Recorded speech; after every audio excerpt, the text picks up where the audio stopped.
Hi, I'm Peter Adamson, and you're listening to the History of Philosophy podcast, brought to you with the support of King's College London and the Leverhulme Trust, online at www.historyofphilosophy.net.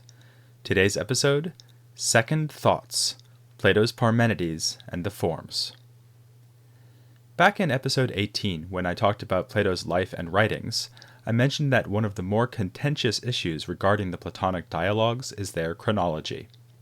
Most scholars accept a broad division of the dialogues into three periods, early, middle, and late, with the so-called Socratic dialogues falling into the early period, the great masterpiece that is the Republic dominating the middle period, and more technical works emerging in the late period, including the one I'm going to be talking about in this episode, the Parmenides. But scholars disagree about the exact order of the dialogues, and about more fundamental issues. How much did Plato's philosophical views change during his career? If his views did change, then in what direction, and on what topics? It's no easy matter to answer these questions. Some think that Plato pretty much never changed his mind or developed new ideas, but was rather setting out a systematic body of doctrines throughout his career, revealing them bit by bit, or examining them from different angles in different dialogues. This is how Plato's corpus was seen by most ancient Platonists. But I find this implausible, and would be rather disappointed if it were true. I don't claim to know how geniuses like Plato think, but I'm guessing that they reconsider and develop their ideas quite a lot. In any case, the dialogues themselves provide ample evidence that Plato did reconsider his ideas with a critical eye. This was no simple process where he set out a doctrine in one dialogue and then rejected it in a later dialogue. Rather, he refined his ideas and subjected himself to the kind of searching criticism Socrates would mete out to his fellow Athenians in the marketplace. There's no better example than the beginning of Plato's Parmenides. In this dialogue, we see an aged Parmenides, yes, that Parmenides, at the height of his powers, visiting Athens in the company of his friend Zeno. How they managed to travel from Elea to Athens in defiance of Zeno's paradoxes of motion is not recorded. I guess they just went halfway, and then the rest of the way.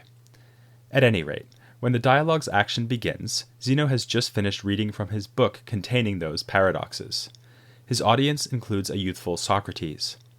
As I mentioned in an earlier episode, this juxtaposition of an aged Parmenides, a younger Zeno, and a much younger Socrates helps us establish the relative chronology of the three philosophers, even if we shouldn't take too seriously the idea that the three of them actually met in Athens.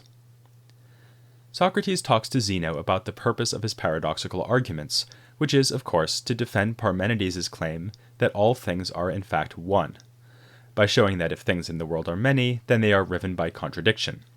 For instance, Zeno tries to show that they would be both similar to each other and dissimilar to each other. Socrates says that this isn't particularly surprising. Of course the things around us are similar in some respects and dissimilar in others. What would be really surprising would be if similarity itself were dissimilar, or if dissimilarity itself were similar. Socrates dismisses the idea that things are one and not many, as Parmenides and Zeno want us to believe. Instead, we should admit that they are both one and many, but we should also hold on to the idea that there is oneness itself and manyness itself. As we saw in Plato's Phaedo, these separate absolute forms would exclude their opposites, so that oneness itself could never be many, nor could manyness itself ever be one. As I put it in that earlier episode, forms are immune to the compresence of opposites. But a particular object like a man can partake of opposites at the same time. He is, for instance, both one and many, one man with many body parts. Far from being offended at this demolition of his theory, Parmenides is impressed by the young Socrates, and presses him to say more about these absolute entities like oneness itself and similarity itself. Socrates elaborates, and in so doing produces one of the very few clear explanations of the theory of forms in Plato's dialogues. He posits forms because they are immune from the compresence of opposites, like I just said, but also because the one form can explain why many things share in some character. For example, giraffes, elephants, and skyscrapers will all be large by sharing in a form, namely largeness itself. The forms are separate from the things that partake of them, Yet they somehow explain the presence of shared characters in the things that participate in them. So the form of largeness somehow explains or causes the giraffes being large, the elephants being large, and so on. As I say, this is an unusually clear account of the forms. Still, it's basically the theory as we know it from works like the Phaedo and the Republic. In fact, Socrates even mentions the example of sticks and stones, which ensures that we think of the Phaedo. Since we tend to think of this as Plato's signature doctrine, what happens next is a bit of a surprise. Plato allows the more experienced Parmenides to pose a series of problems for the theory of forms, which the inexperienced Socrates is unable to solve. Not only is the theory of forms coming in for some rough treatment here, but we're seeing Parmenides do to Socrates exactly what Socrates usually does to other people, refuting him by asking him questions. At the end of this episode, I'll come back to the question of why Plato might do this, but first, let's look at the problems, which come thick and fast in just a few pages of text. Parmenides' first series of questions is a kind of warm-up to the main event. He asks Socrates, basically, which things have forms. Socrates is eager to posit forms like similarity itself and oneness itself, and also forms for justice, beauty, and goodness. But what about, say, man or fire? Is there a form of man, a form of fire?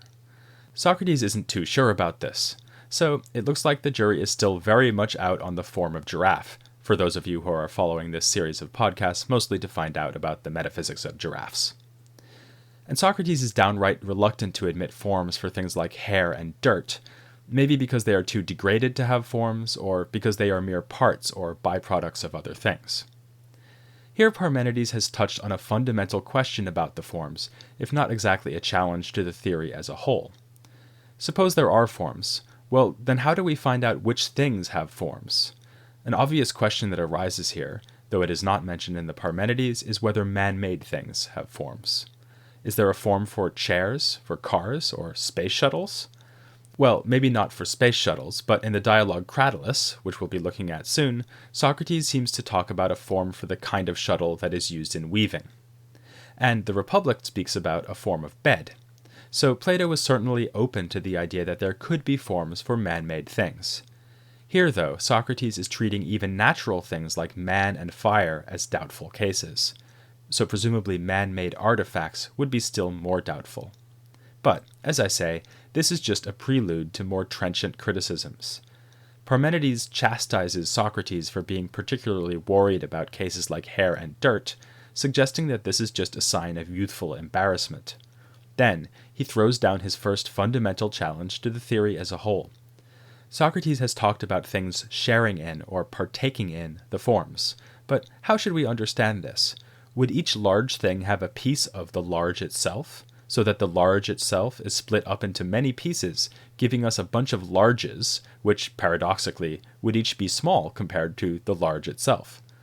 Or would the large itself be in each large thing as a whole, and thus be separate from itself, because the large that is in the giraffe is not in the same place as the large that is in the skyscraper? Socrates makes a nifty suggestion, which is that the form could be present in its participants the way that the same day is present in many places at the same time. Cheating slightly, Parmenides changes the example. Would it be like a sail spread out over many people? But in that case, only one part of the sail would be over each person, so we're back to the same problem. Socrates is stumped, but his puzzlement is just beginning. Parmenides next raises the most famous objection in this part of the Parmenides, which Aristotle calls the third man argument. Here in Plato, the example is not man, but largeness again. Here's how it goes. Socrates says we should posit a form every time we see many things which share the same character. So, for instance, we posit the form of largeness to explain the largeness of all the large things. But hang on a minute. Isn't the form of largeness itself large? If so, there's another, slightly more extensive group of large things, namely the large things that partake in the form, plus the form of largeness itself. So, we should posit another, second form of largeness to explain the fact that these things, the large items plus the first form of largeness, are all large. And we can keep going, because there's yet another distinct set of large things, consisting of the large items, the the first form of largeness and the second form of largeness. This means we'll need yet another form of largeness, and so on. We will need an infinite number of forms of largeness, not just one, and the same argument will go for any form we choose. This is the most famous criticism Plato poses to his own theory, but it's not immediately clear why it is so damaging. What if Socrates just said, okay, fine with me, there are an infinite number of forms of largeness. It's not like we'll run out of places to put them, given that, large or not, they are immaterial. The problem, I think, is that Socrates has placed so much emphasis on the idea that each form is one. The whole point was to posit one thing, which explains the common character shared by many things, the one largeness which is set over all the other large things. If there turned out to be indefinitely many forms of largeness, then that would be the exact opposite of what Socrates set out to accomplish.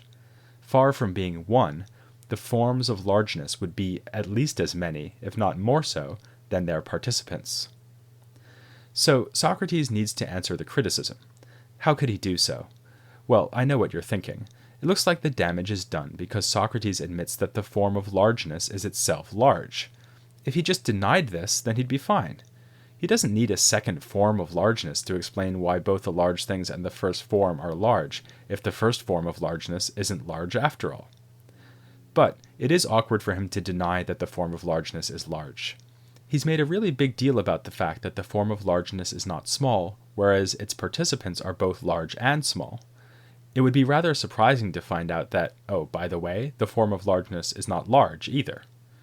Worse, he is inclined to think that the things that partake of a form somehow resemble or imitate that form.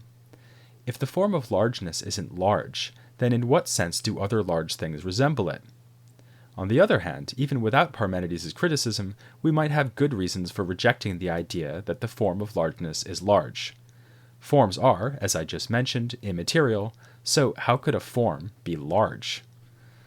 But if Socrates is tempted to deny that the form of largeness is large, he doesn't do so explicitly. Instead, he changes tack and proposes a surprising interpretation of his own theory.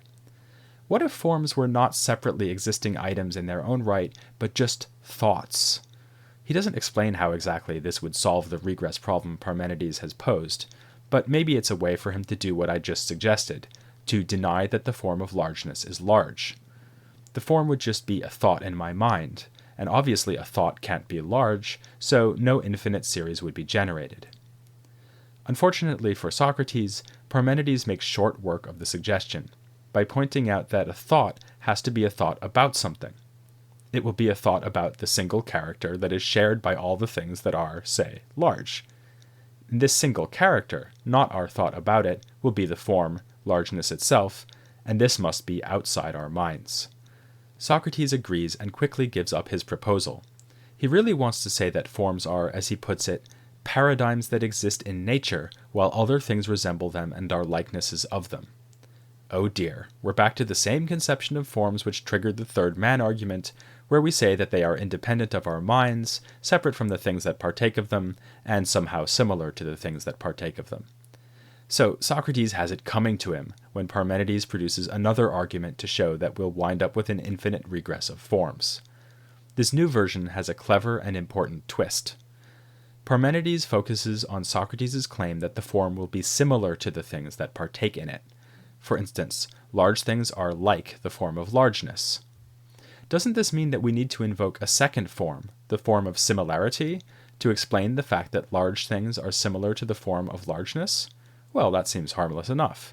But now a new regress is looming. We're admitting that each form has its own character. For instance, the form of largeness is large, and the form of similarity is similar.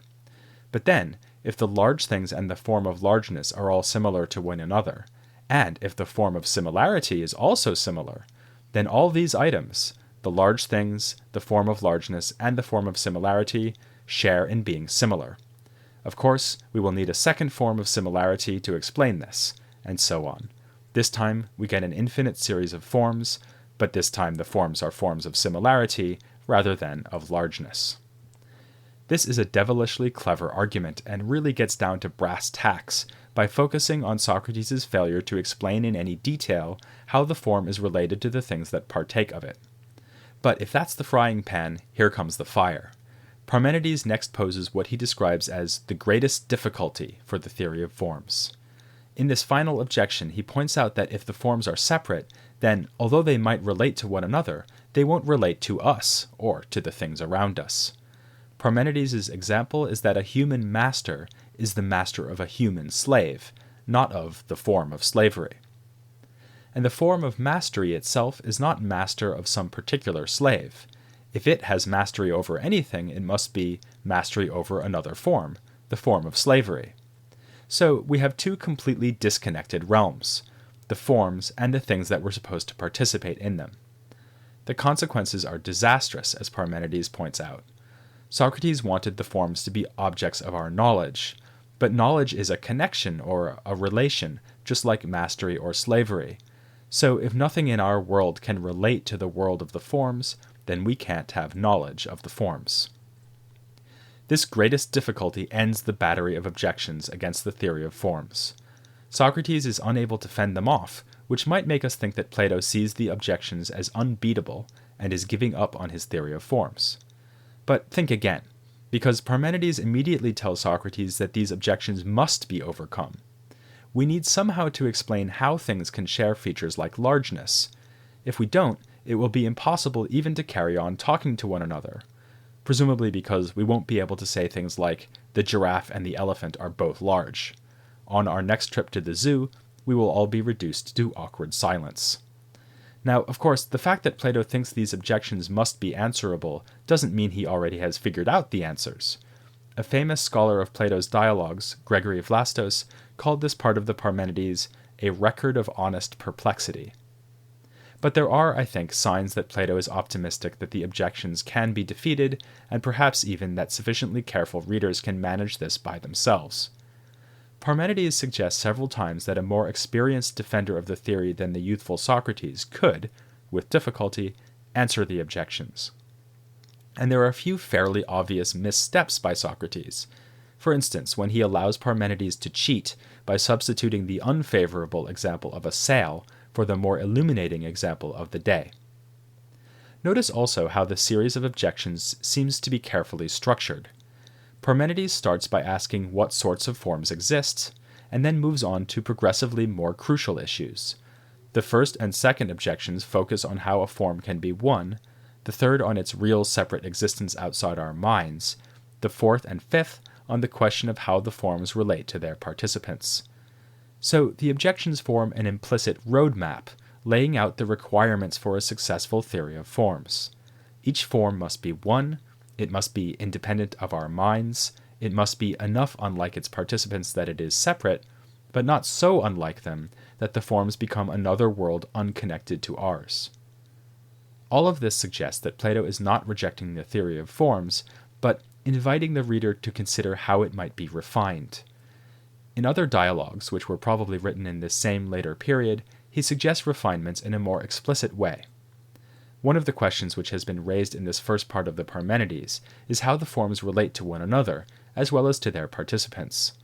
Socrates remarks early on that one goal for his theory would be to explain how things like similarity and dissimilarity, motion and rest, manyness and oneness could be interrelated and distinguished. Precisely this task is tackled in another formidable late work of Plato's, the Sophist. It's a difficult enough dialogue that I hesitate to delve into it on my own. Instead, I'm going to call on the help of an expert on the Sophist who just happens to work right here in London. So, join me for a conversation with Fiona Lee about Plato's evolving metaphysics and the Sophist next week on the History of Philosophy Without Any Gaps.